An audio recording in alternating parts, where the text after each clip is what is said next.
e a gente vai ver a volumetria de precipitação.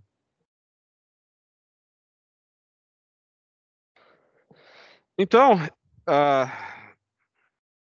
lembra que eu falei para vocês do ensino de química verde, onde o professor não expõe o aluno a reagentes tóxicos?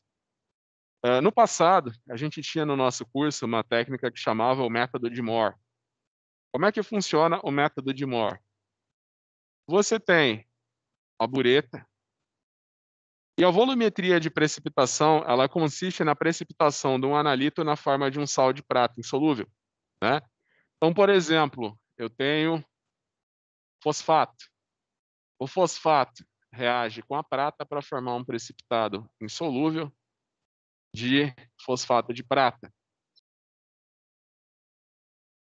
O arsenato. O arsenato, ele reage com a prata para formar um precipitado insolúvel de arsenato de prata.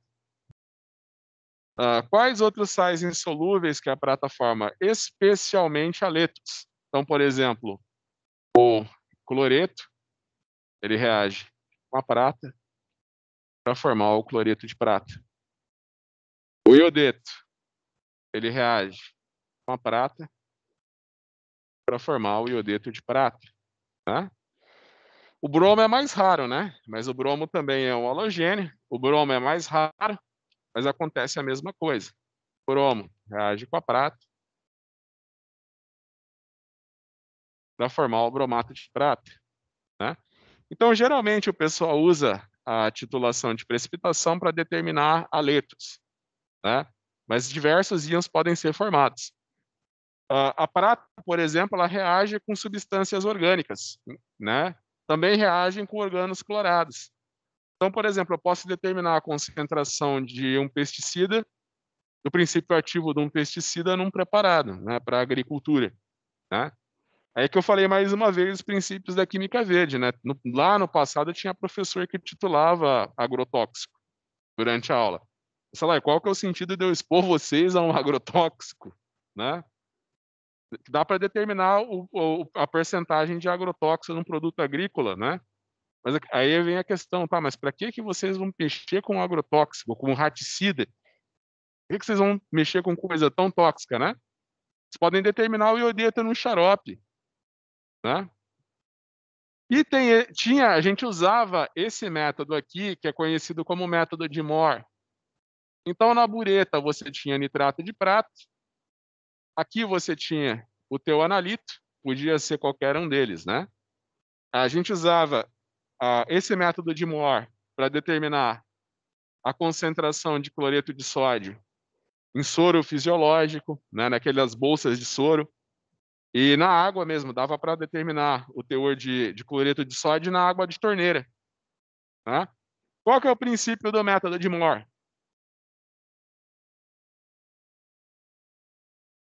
Qual que é o princípio do método de Moore? Você imagina que é uma titulação direta. Teu titulante, ele vai caindo da bureta. À medida que teu titulante vai caindo da bureta, à medida que o titulante cai da bureta, ele reage com o analito. Vamos fazer de conta que é o cloreto aqui. E você vai formando um precipitado branco insolúvel. Quando não tem mais cloreto para a prata se ligar, o teu indicador é o cromato de potássio.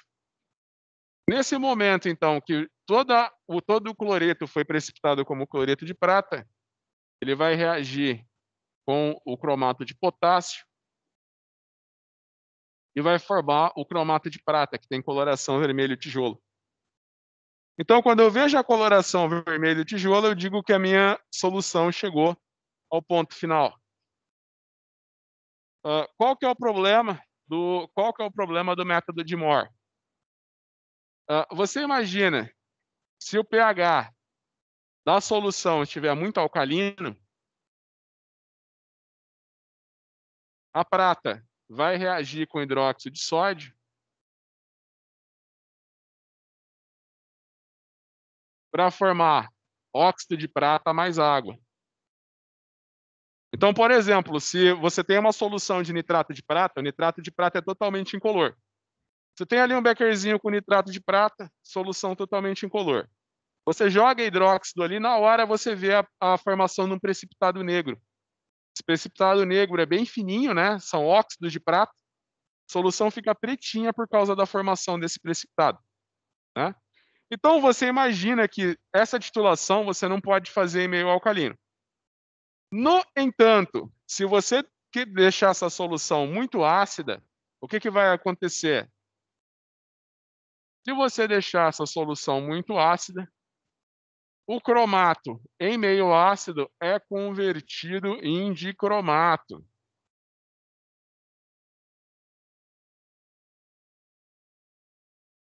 Né?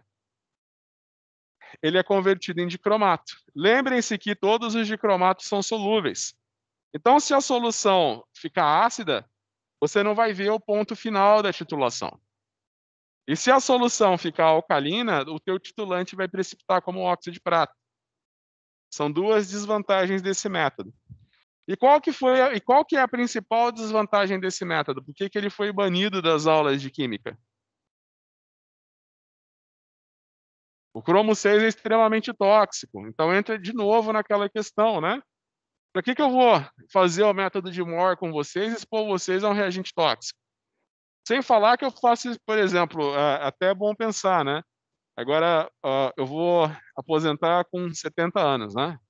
Então você imagina que eu vou ficar mais 30, 31 anos aqui, né? Aí todo semestre eu faço o método de Moore, né? Então no final da minha carreira, quanto cromo 6 eu não gastei? Quantas pessoas eu não vou ter exposto ao cromo 6 e quanto cromo 6 eu não vou ter usado, né? E também me expus meus alunos, né? Me expus e é. Mas é que eu falei, né? Mas esse é o problema, né? Mas sempre independente, mas toma todo cuidado, ninguém é exposto, não cai na mão de ninguém, né? Mas para onde vai esse cromo 6? Né? Será que ele vai ser tratado corretamente? Né? Ele vai para onde esse cromo 6? Né? Ele vai para onde esse cromo 6? Então, não tem por que eu expor vocês a um reagente tóxico. Então, o que se usa? Na verdade, 99% dos métodos oficiais que envolvem titulação utilizam o método de Vollard. O método de Vollard, ele é um método de volumetria de retorno. O que é uma volumetria de retorno mesmo?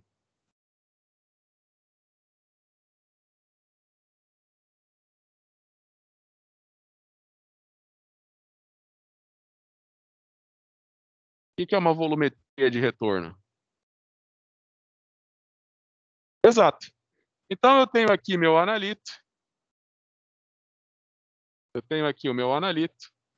Eu vou colocar um excesso de prata, ou seja, eu sei a concentração do nitrato de prata, eu sei o volume do nitrato de prata. Então, eu vou colocar mais prata que eu preciso para reagir com o meu analito. O excesso de prata eu vou vir aqui e vou titular com tiocianato de potássio. Eu posso utilizar o tiocianato de potássio ou o tiocianato de amônio. Fica a gosto do cliente, né? Vollard.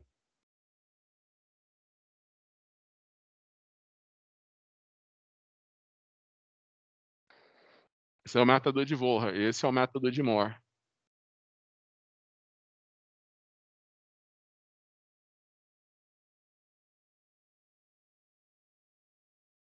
Não, aquele é o Bohr. Aquele é o Bohr. Então, aqui você pode fazer a titulação com tiocianato de potássio ou com tiocianato de amônio, né? Onde o excesso de prata vai ser titulado com tiocianato para que se forme o tiocianato de prata, que é branco. E como que você sabe que você chegou no ponto final dessa titulação? Você coloca um sal de ferro 3 na solução como indicador, né? nitrato de ferro 3, por exemplo, ou sulfato de ferro 3. O ferro 3, ele reage com o tiocianato para dar um complexo vermelho sangue, que é o tiocianato de ferro. Né? Então você imagina que quando não tiver mais prata no meu Erlenmeyer, o tiocianato reage com o ferro 3 e forma o tiocianato de ferro 3, que é vermelho sangue. Eu observo a formação, o final da minha titulação através de uma coloração vermelho sangue. Tá, você acha que o método de Moore o método de Wohler, será que eu posso fazer ele em meio ácido ou em meio alcalino? Olha, eu já falei para vocês que a prata em meio alcalino ela precipita. O ferro 3, você imagina que o ferro 3, até em pH 3, ele precipita. Para você manter o ferro 3 como ferro 3, você tem que ter meio muito ácido. Você imagina, aquele negócio, né? pH 3. Não, professor, pH 3 é ácido, né? Não, sim, pH 3 é ácido. Mas em pH 3 já é o suficiente. Em pH 3 tem hidróxido o suficiente para fazer o ferro precipitar como hidróxido de ferro.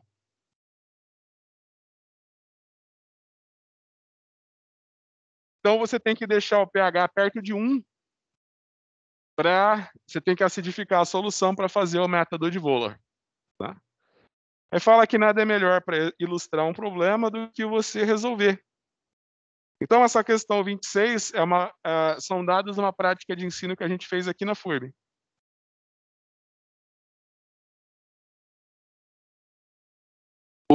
Então, o tiocianato, ele cai da bureta, reage com excesso de prata e forma o tiocianato de prata, que é branco. Quando não tiver mais prata para se precipitar como tiocianato de prata, o tiocianato vai cair da bureta e vai se ligar no ferro 3, para formar o tiocianato de ferro 3, que é vermelho sangue. Tá? Eu sempre falo desse daqui que, por exemplo, a gente fazia em oficinas, né? A gente fazia muito essa brincadeira, a carta secreta, né? Aí a gente conta a história para os alunos que lá no passado tinha aquelas cartas secretas, né? Se o mensageiro fosse pego, ninguém podia saber o que estava na mensagem. Então a gente fala, então você escreve um recado, seu nome, né, num papel com cotonete, usando o tiocianato de potássio. O tiocianato de potássio é totalmente incolor. Aí você seca com um secador de cabelo para secar bonitinho.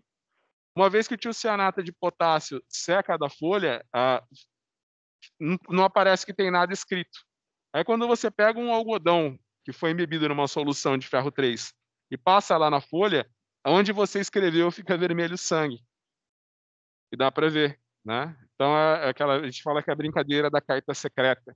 O pessoal fazia isso lá nos tempos primórdios, né, para caso o mensageiro fosse pego, para ninguém ler a mensagem. Tá?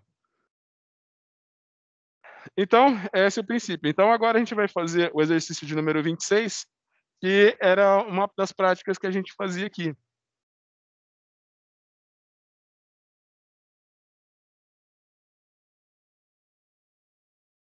Então, o que ele está falando? Uma aluna do curso de biomedicina deseja saber qual que é a concentração de iodeto de potássio em um xarope. Para tanto, 10 ml de uma solução de xarope foram diluídos em um balão de 100 ml. Né? Então, aqui a gente tem o nosso xaropinho. A gente passa 10 ml desse xarope, a gente passa para um balão de 100 ml. Tá? E aqui a gente completa o volume para o menisco. Aí a gente pega dessa solução diluída, a gente pega e passa 10 ml. A gente passa 10 ml dessa solução para um Erlenmeyer. Nesse Erlenmeyer, o que vai ter? Iodeto de potássio. Na sequência, são adicionados 25 ml de nitrato de prata e solução de nitrato de ferro 3. Né? Então, eu vou colocar 25 ml de uma solução de nitrato de prata, 0,01 mols por litro. Então, nesse momento, o meu iodeto vai reagir com a prata e vai ser formado o iodeto de prata. Eu coloco mais prata do que eu tenho iodeto. Então, a partir desse momento, a única coisa que eu tenho no meu Erlenmeyer é excesso de prata. Esse excesso de prata, eu vou vir aqui e vou titular com a solução de tiocianato de potássio. Então, o enunciado do exercício, ele fala que a concentração do tiocianato de potássio é 0,1 mol por litro.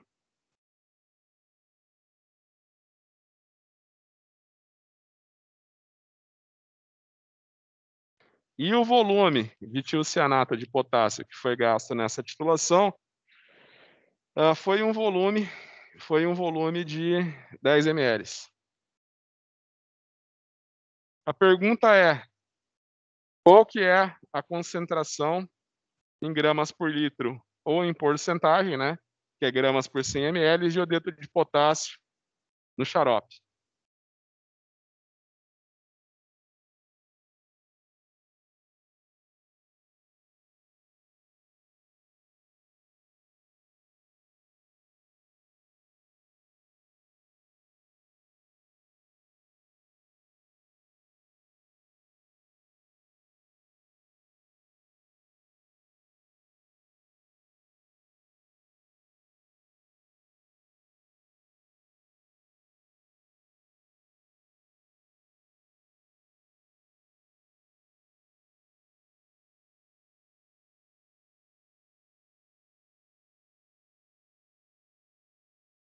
Então, a volumetria de retorno, você vai falar que o número de mols de prata que reagiu com o iodeto é igual ao número de mols de prata que eu tinha inicialmente, menos o número de mols de prata que não reagiu com o iodeto. Então, o número de mols de nitrato de prata que eu tinha inicialmente vai ser o quê? A concentração do nitrato de prata vezes o volume do nitrato de prata. Isso daqui vai ser igual a 0,01 mol por litro vezes o volume, que é 25 ml. Isso daqui vai dar 0,25 milimols. O número de mols de nitrato de prata que não reagiu com a minha amostra vai ser o quê? Vai ser a concentração do tiocianato de potássio vezes o volume do tiocianato de potássio. A concentração do tiocianato de potássio também é 0,01 mols por litro e o volume que foi gasto foi de 10 ml. Então, 0,01 vezes 10, você vai ter 0,1 milimols. Então, o número de mols de nitrato de prata presente na minha amostra vai ser o quê? 0,25 milimols menos 0,1 milimols.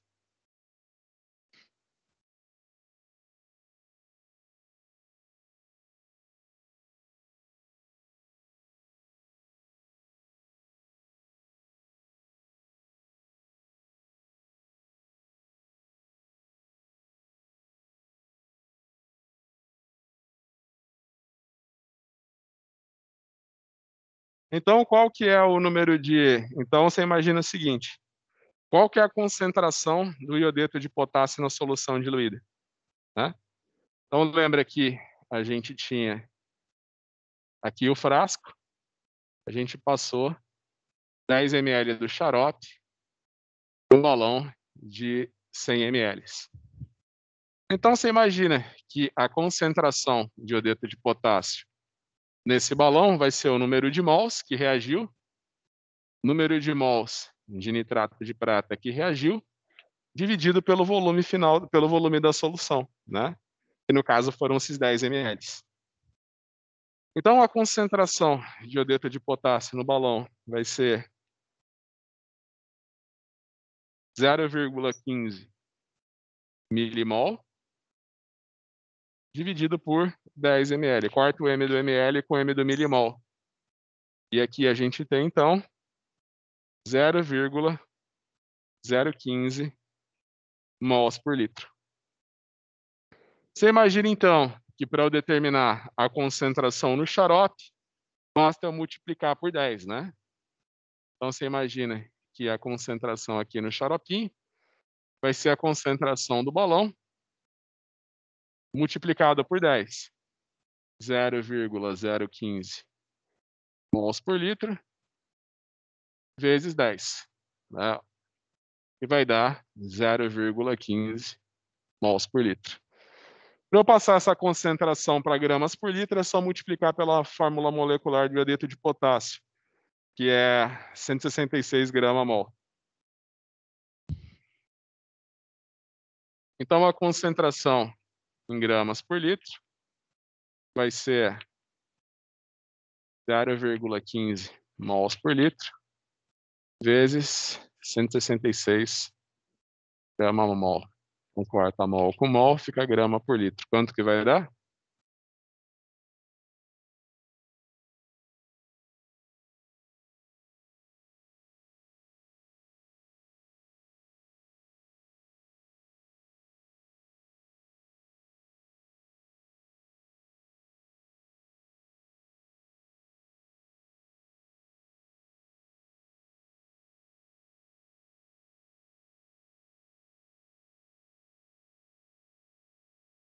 Ou simplesmente 2,49%. Tá? Então é assim que se resolvem exercícios com método de Moore. Sim,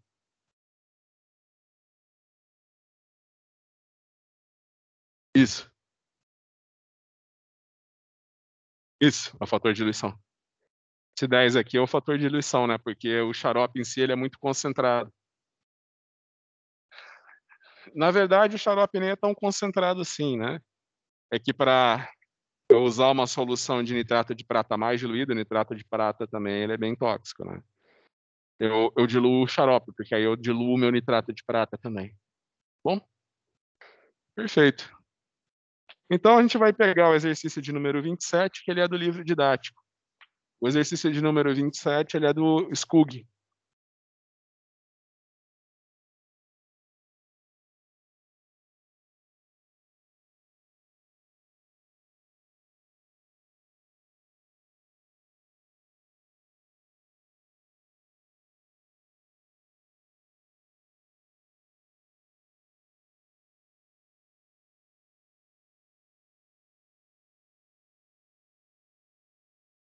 Então a gente tem aqui o fósforo em 4,258 gramas de uma amostra de um alimento vegetal foi convertido a fosfato e precipitado como fosfato de prata pela adição de 50 ml de nitrato de prata 0,08220 mol por litro. Então, ele está falando que você tem um alimento, ele está falando que aqui você tem uma massa de um alimento, a massa desse alimento é igual a 4,258 gramas.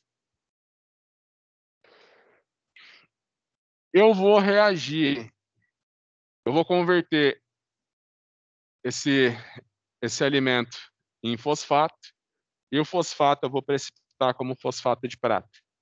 Aí eu vou tratar essa mistura, com 50 ml de nitrato de prata 0,082 mols por litro.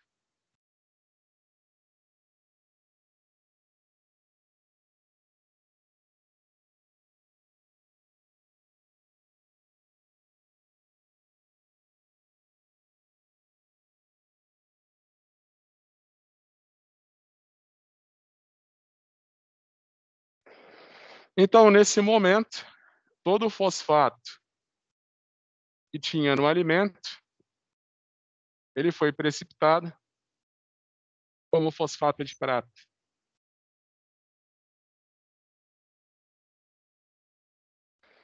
Então, a prata que não reagiu com o fosfato, então você imagina que nesse momento aqui, eu só vou ter prata no meu Erlenmeyer, eu titulei com tiocianato de potássio. O enunciado do exercício fala que a concentração do tiocianato de potássio que foi gasta nessa titulação era de 0,065 mols por litro, e o volume que foi gasto de tiocianato de potássio nessa titulação foi de 4,86 ml. Certo? Então, por se tratar de uma titulação de retorno, você vai escrever número de mols de nitrato de prata que reagiram com o analito é igual número de mols de nitrato de prata que eu tinha inicialmente, menos número de mols de nitrato de prata que não reagiram. O número de mols de nitrato de prata que eu tinha inicialmente vai ser concentração vezes volume. Concentração da prata vezes volume da prata. Então, vai ser 0,082 mol por litro vezes 50 ml. O número de mols de nitrato de prata que não reagiram, que eu titulei com tiocianato, que vai ser 0,65 mols por litro vezes 4,86 ml. Isso aqui que é 4,1.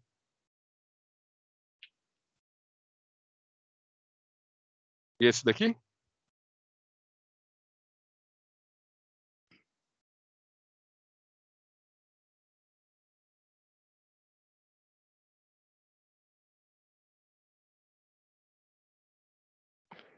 Perfeito. Então, o número de mols de nitrato de prata que reagiu com a minha amostra vai ser 4,1 menos 0,316 milimols. Isso daqui vai dar quanto?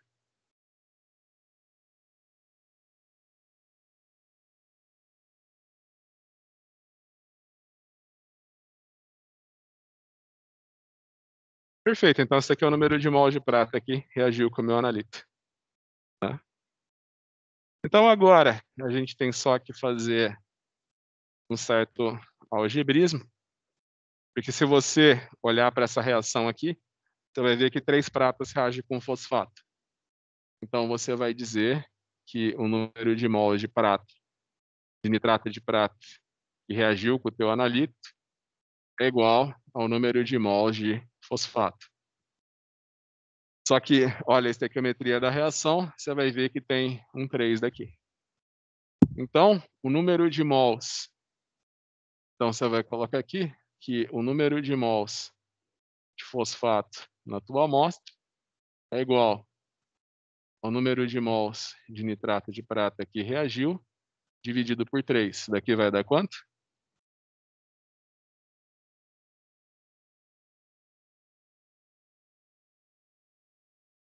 É.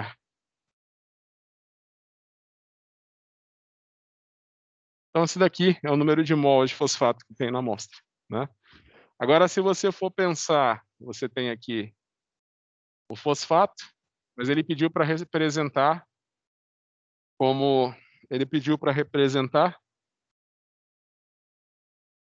Eu coloquei errado na questão, na prova, eu vou mudar, tá? Não é P5O2, é P2O5. Pentaóxido de tetrafósforo. Ele perguntou para mim qual que é a porcentagem de pentaóxido de tetrafósforo que tem na amostra. Qual que é a porcentagem de pentaóxido de tetrafósforo que tem na amostra. Então, você imagina que cada um mol de fosfato, para ter, ó, que eu tenho um fósforo, aqui eu tenho 2. Então, você imagina que o número de mols de pentaóxido de tetrafósforo que eu tenho na minha amostra é 1,26 milimols dividido por 2, que vai dar quanto?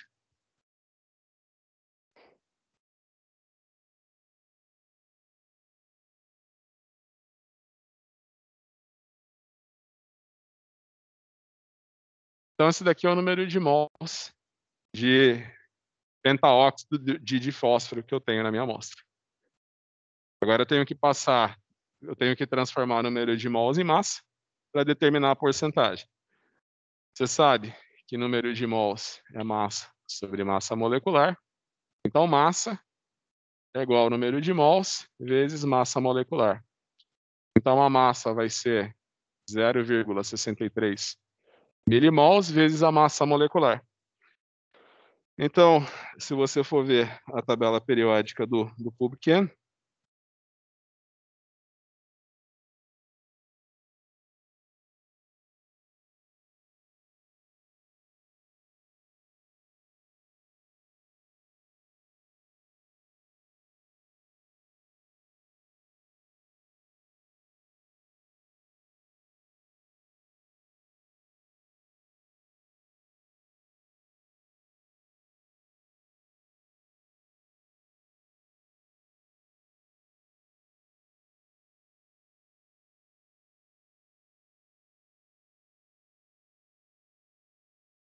nunca foi tão difícil entrar na tabela periódica. O fósforo é 3097, tá? Então, se você for pensar na massa molecular do pentaóxido de fósforo, você vai ter 2 vezes 3097 mais 5 vezes 16. Isso aqui vai dar quanto?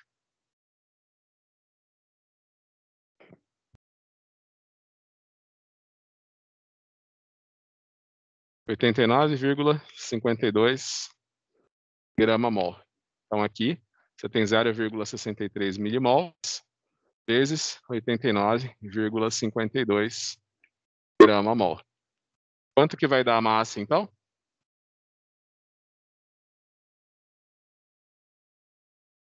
0,63 vezes 80.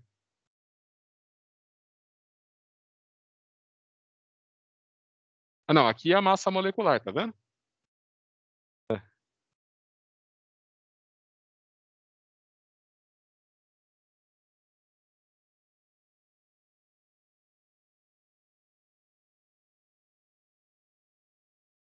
tá, 141 e 94. Tá. Então, a massa final é 89,52 grama-mols. Para eu chegar nessa massa, eu multipliquei o número de mols pela massa molecular, que é 141,94 gramas-mol. Então, para eu achar a porcentagem de pentaóxido de fósforo nessa amostra, é só fazer a massa, 89,52. Desculpa, a massa vai ser miligramas, né? Miligramas vezes 100 dividido pela massa que foi colocada ali no LMAE, que é 4,258, né? 4.258 miligramas. Então, corta miligrama com miligrama. Quanto que vai dar essa porcentagem?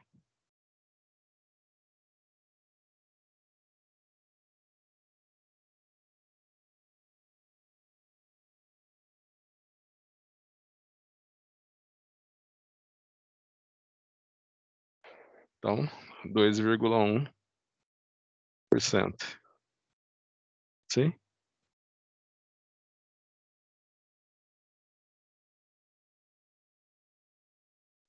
Ah, é PO5, tá? É pentaóxido de fósforo. Lembra que eu falei para vocês das estequiometrias, né? Então, você imagina que o estado de oxidação do... Você imagina que o fósforo, né? O oxigênio, ele tem estado de oxidação -2, né? Então, você imagina que 5 oxigênio, estado de 5 vezes -2, -10. Então você imagina que o fósforo ele tem estado de oxidação +3 e +5. Então se fosse +3 não ia poder ser um óxido, porque ia ter carga. Então, +5. Né, então seria tipo assim, seria impossível ele formar P2O4 por se tratar do fósforo. Certo? Então é isso, pessoal.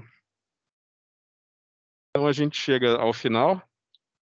Eu vou colocar uma provinha bem curtinha para vocês fazerem na próxima terça-feira. Não, vai ser bem curtinha, vocês podem ir fazendo durante o horário da aula. Vai ser uma prova. É? Por quê? Não, é uma prova curtinha. É o que eu falei, às vezes eu dou uma prova curtinha, eu deixo 2 semanas abertas, aí vocês ficam 2 semanas mexendo com a prova. Aí eu dou um tempinho curtinho, dá tempo de vocês fazem só no horário da aula mesmo, dá tempo, uma prova bem curtinha eu vou colocar. E, pessoal, então a gente chega aqui no final do curso, semana que vem a prova, e eu tenho certeza que ninguém vai precisar de N-1, né, então a gente chega mesmo ao final do curso, tá. Pessoal, então muito obrigado pela paciência, pela atenção de vocês. Muito obrigado por esse tempo que a gente passou junto, pela oportunidade de estar com vocês, né. Cada ano que eu passo com vocês é uma experiência sempre que me acrescenta mais, né. Eu falo que eu sou professor, mas eu sempre aprendo muito com vocês, né.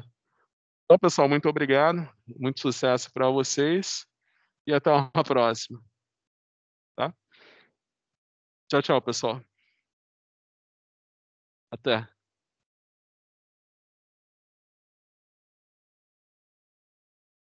Lá no campus